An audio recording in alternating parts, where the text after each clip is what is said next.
Hey yo YouTube, as we do it all straight from the garage. Got this 2013 Dodge Challenger back in, and today we're going to be doing the motor mounts and the rotors and brakes. So we're going to do two separate videos. The first video will be the motor mounts, and then the second video will be the brakes and rotors. So just to kind of give you a view of where the motor mounts are, this is the passenger side, and if you look right here, that's your motor mount on the passenger side. It looks like 4 bolts hold it in. Well, actually it's going to be 6 because 2 are holding in that heat shield, and I'm sure there's 2 behind it. And it looks like I can get it from up here for the most part, so we'll see about that. Taking it out, it looks like it'll have to come out where the exhaust is once we raise the engine. And then the passenger side is going to be a little bit harder to see, but let's see if we can get my hand down here. It's going to be right here, right where my hand was. It's the same, looks like the same process. So I'm gonna get this car jacked up because I want to see if I can get it from the side by taking the wheel off and maybe taking the fender well out. But if not, we'll have to take off this air cleaner tube. Probably have to take off this radiator reservoir, coolant reservoir, I'm sorry. And then oh, this is already loose. Maybe move a couple of lines. But this is the 3.6 2013 Dodge Challenger, so we're gonna get to it.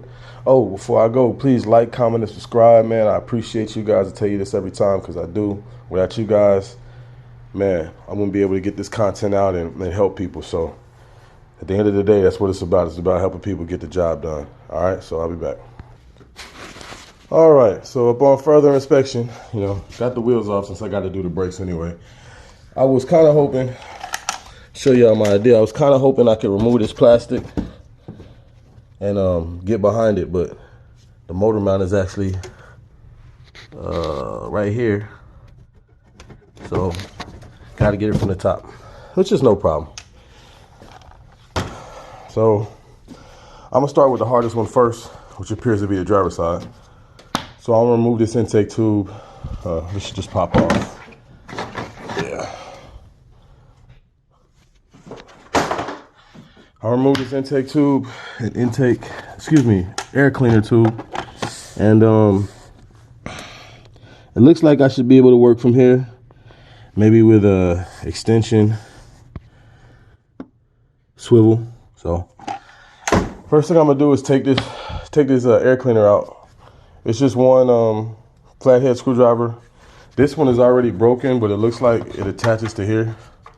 Maybe a 10mm bolt or something like that. So, but this one's already broken, so all I got to do is just take that off and it should lift out. So I'll be back. All right, y'all. So I got everything. I went ahead and removed this reservoir. I didn't remove it completely. I just took the 2 10mm bolts out and stuck it to the side. So now I got a little bit better access to my motor mount. As you can see right here. Hold on, let me get a better light on that for you. Okay, so I've already taken out 2 13mm bolts. There's one here and one where that wire is.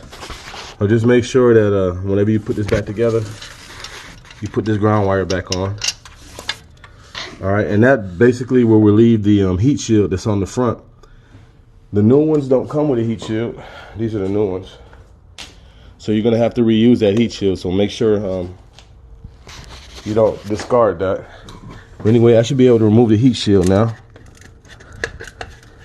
And it may be hard to do with one hand because it has been on there for some years. There we go.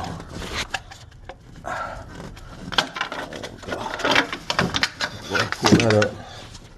So that's your heat shield. Take the 2 bolts out.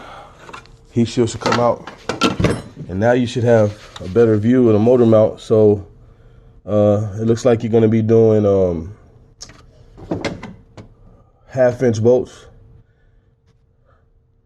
Normally I use metric, but I don't have a 16mm socket, so I'll be going with a, no, 5/8 on this one. I'll be going with 5/8 to get these 4 bolts out. So I'm gonna take the bottom bolts off first, and then I'm gonna go to the other side and do the same thing.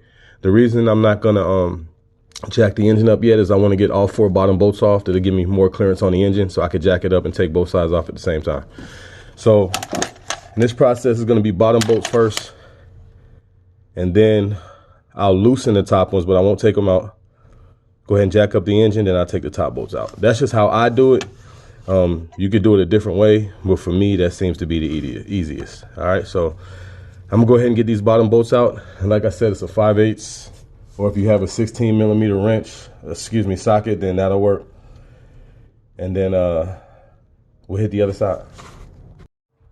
So look, I got this first bolt out. This is the one that's nearest to the firewall. It's a 5/8, and this ground wire that was attached to, right behind the heat shield is connected to this bolt.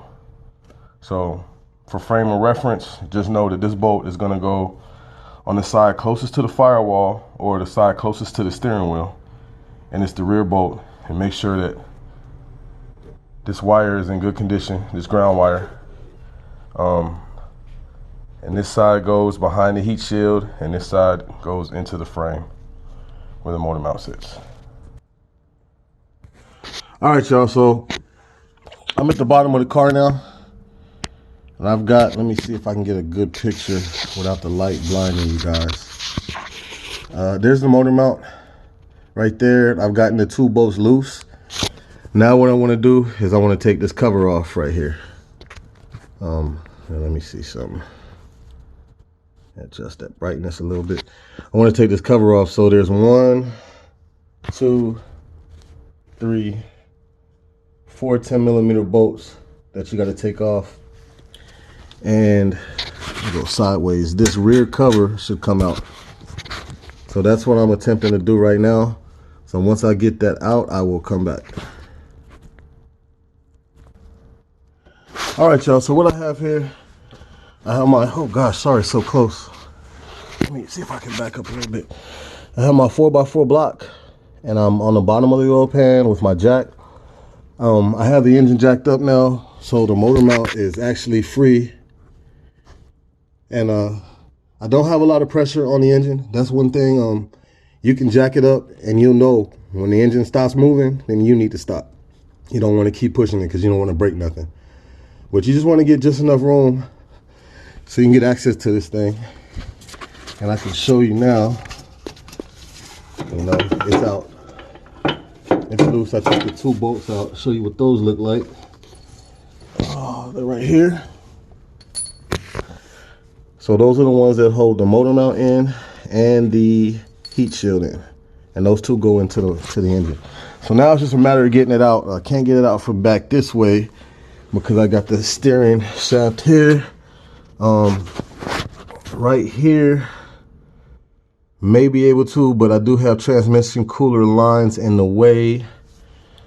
So let me figure this out and I'll be back. And sorry for all the camera angles and stuff. It's hard getting in here trying to show you guys how I'm doing this. Let me figure this out. I'll be back. All right, folks. So it seems like I got it out from the top. The easiest way was I just pulled it out through this hole right here. You just work it around a little bit and eventually it'll come out. And as you can see, this bad boy is toast. I mean, I got one hand and I'm just moving it all over the place. But yeah, it's toast. So I'll put it back in the same way. I work it through this hole and get it back near the engine. Put my top 2 bolts in. Lower it down into the car. Put my bottom 2 bolts in. And then secure it to the frame. And that's really it, guys. The passenger side I can go show you real quick. I did the driver's side because it was easier. Passenger side though, you can see the motor mount right there. Right. Let me see if I can get my hand in there. Motor mounts right here, okay? And this one, it seems like you're gonna take it out through the bottom. You may have enough room to get it out from here, straight up front, because you got a big hole here you can kind of finagle it to. So that's that for that one. And then putting it back in is just a reverse order. So hopefully this video will help somebody. 2013 Dodge Challenger motor mounts. I did the driver's side for you because that seemed to be the hardest one. Passenger side seems to be a little bit less difficult.